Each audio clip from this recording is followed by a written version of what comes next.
បាទសួស្តីបងប្អូនអរគ្នាស្វាគមន៍បងប្អូនដែលមកកាន់ Channel សុភ័ក្រ Smart Online ហើយខ្ញុំក៏ខានចេញវីដេអូផងដែរមួយរយៈធំហ្នឹង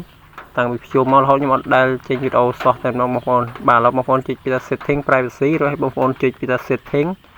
ហើយខ្ញុំធ្វើវីដេអូនេះពីរបៀបបងប្អូនភ្លេច password បងប្អូនចង់ទាញ password មកមិនទាញ password បងប្អូនបាត់ password ហើយបងប្អូនអាចដូរ password បាន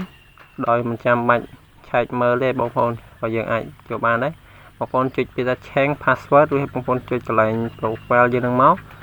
បាទបន្តមកទៀតបងប្អូនត្រូវធ្វើម៉េចដើម្បីបាន password បងប្អូនចុចពាក្យថា forgot your password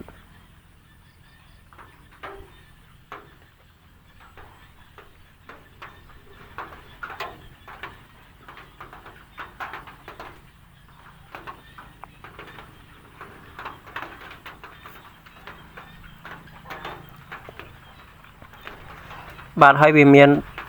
ជា4ជំរើសបងប្អូនចង់ឲ្យវា send code តាម Facebook ក៏បានបងប្អូនចង់ send code តាម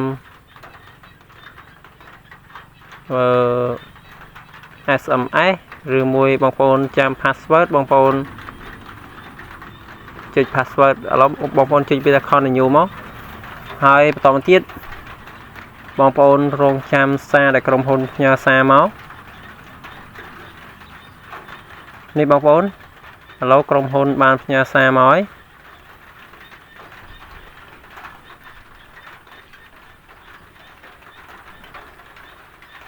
អានេះយើងទទួលកូដតាមរយៈ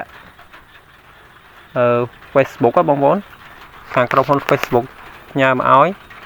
បងប្អូនវាបញ្ចូលមកហើយខ្ញុំសង្ឃឹមថាបងប្អូននឹងមើលយល់បងប្អូនសារចុះសារឡើងទៅបងប្អូននឹងមើលយល់ហើយបន្តមកបងប្អូនចុចវា continue បន្តមកទៀតត្រង់កន្លែងហ្នឹង create new password កន្លែងហ្នឹងបងប្អូនបង្កើត password ថ្មីមក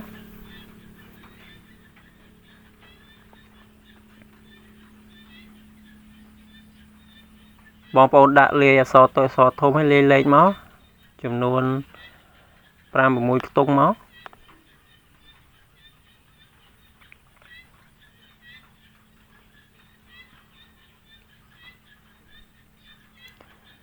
ពីរបៀប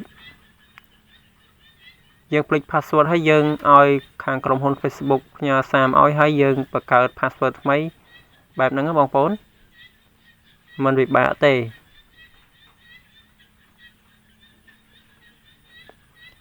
ឬបើបងប្អូនដាក់ឈ្មោះបងប្អូនក៏បានបងប្អូនដាក់ឈ្មោះបងប្អូននេះបងប្អូនដាក់លេខមកបងប្អូនដាក់ដូចជាឧទាហរណ៍ថា168រូបដុល្លារឬមួយរូបទ្រង់ជ្រូក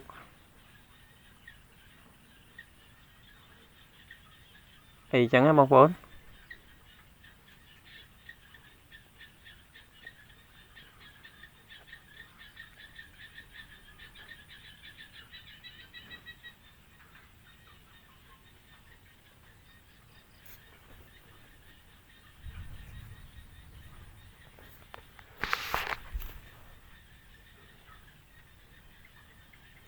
រួចហើយបងប្អូនចុចពីថា next